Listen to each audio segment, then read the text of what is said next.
So I would like to introduce you to R9871652. Now, this is a person that clearly likes the 2S38, has a nice $2 camo for it, and it's a botting account.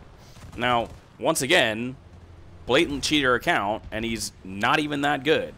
He's negative in the usual vehicle, so he bots in naval, and he's negative in the Object 120, which I don't know how you can be negative in the Object 120, considering it gets like a 480 mil pen dart at like 9.0. Or not even that. I don't even know what it does. I think it's like 8.0 or 8.3. I don't remember what it is. But in general, it's a very easy account to use. But you can very much tell, as you can see up here in a couple of seconds, he does what our last guy did. He snaps between targets like immediately and shoots them through all manner of trees. I don't even think he uses thermals as far as I'm aware. He does, but he's doing this. Like, he's 0 frame of reference, shooting people from all manner of distance. You know, can't see the guys at all. But I can see you absolutely perfectly. Excuse me. You'll mind my voice. It is the winter time for me, and I always tend to get a little bit sick in the winter, unfortunately. Yeah, I mean, this is just me in a nutshell in the winter. My voice always gets kind of destroyed. So, but yeah, you can see this guy right here is just staring at people through all layers of trees and whatnot. And you saw earlier, actually, let me show his... as he shoots this guy. Look at that. Like, yeah, you could totally see that guy. Gamer Squadron, some Russian squadron, I don't know what it is. And he joined literally like 2 days ago. Now, what's funny is that you saw his account. I'll show his account again, but you saw it's a 2,300 battle account. So he's been around. Now, my theory with this is that because of, like, not arcade, let's do round realistic. So just on this alone, because these stats, if it's a really inactive account for a while, these wouldn't show up. But you can see that it's been active for us. So this person has potentially lasted multiple ban waves without being banned. And you can see how stupid it is that this is just the way it is. Now, granted, the whole theory with, oh, well, he's spending money on the game, blah, blah, blah.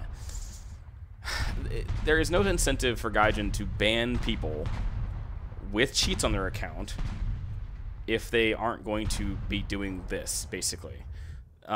They wouldn't ban players openly if they were going to cheat, basically. Most of my theory with these is that it's the way Gaijin operates. They ban people once a month, but they don't do anything else with this.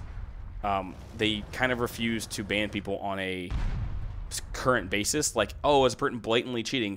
Oh, we'll wait to ban them for a month.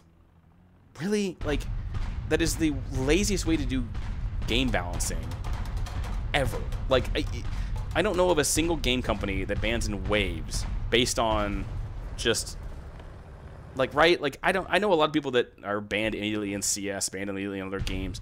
There's a way you should be banned for it, and yet Gaijin refuses to do anything but, oh, we'll just add them to the list and ban them at the end of the month.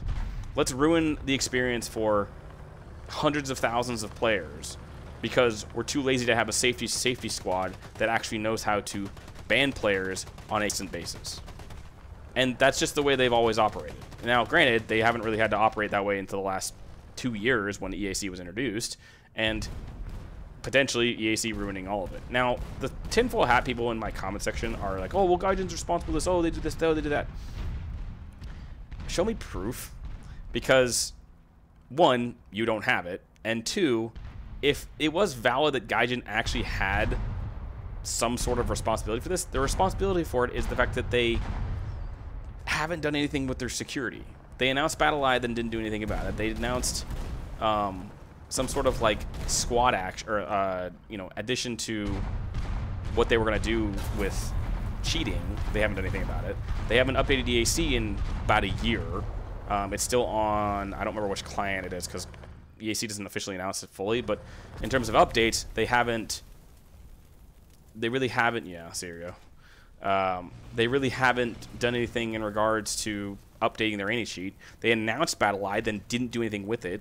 If it comes in on this next dev server, then maybe, but I kind of highly doubt it. Oh, yeah, he left it for a single death. That's probably why his lead is so bad. But in reality, it's laziness from Gaijin. We see that with their patch notes. We see that with their current stuff going on. We see that with the laziness that comes from their dev servers. Like, oh, cool, the F-15 is a vehicle coming into the game. That's neat. However, almost every other vehicle coming in besides like the Chaffee, even though the Chaffee's not even that unique of a vehicle, the Chaffee AA, there's not a lot of unique vehicles coming in every patch. A lot of them are copy-paste, lend-lease vehicles that Gaijin just gives to every nation and then says, hey, we did an update, here you go. Like, I think all of the premiums I've seen in the new patch are copy-paste or from another tree, or they're not unique at all. And yet, I would bet a lot of the models Gaijin pulls are like community-made models. So that's even less work on their part because they don't have to do much for them. And the reason why they're removing the XM1 because the M735 hasn't been fixed. And the theory with that is that they're, instead of just adding another premium around that BR for like a 9.3 premium, they're just going to add another Abrams to a premium set. I'm like, dude, that's so lazy. Like, seriously. Like, it's the lack of content from this game for going into top tier is just bad. And it's the reason why I refuse to play top tier anymore. 8.7 right now is my current go-to. And even though you get 9.7 quite a bit, or 10.0, or you get like 9.3, 9.7, 9.0 kind of a lot, it's still the best BR. It's one of the BRs that you can play that is just enjoyable. And for right now, the TVD5 AM1 is on sale. And honestly, go get that and use one of the creator codes. I use Spookstons or Justin TVs all the time. I would recommend them a ton because I like both of those creators. But Justin plays top tier. He enjoys it, clearly. But I know every time I've played top tier, I do find one cheater probably every 2 matches. Whereas lower BRs, I tend to find a cheater every, I would say 10 to 20. Like I played tonight, and I probably only found, I found one, and we killed him like over and over because he was terrible. And how do I know he was a cheater? Well, his account was a naval scripted bot account. He had actually it was naval and air. He had 200 kills and like 3,000 deaths in a single aircraft, like a Kafir or Canard, I think is what it was. And then in a boat, he had like 2,000 deaths and like 190 kills. So that's how I know he was either a cheater in the past or is a current still cheater. So in that regard, laziness from Gaijin doesn't really surprise me in the slightest. So I'm going to leave this here. As always, if you're a person in question you want to leave to me, please try to follow the pinned comment below in the format I leave below. And as always, I hope you have a good rest of your morning, day, evening, or night. And have a good one.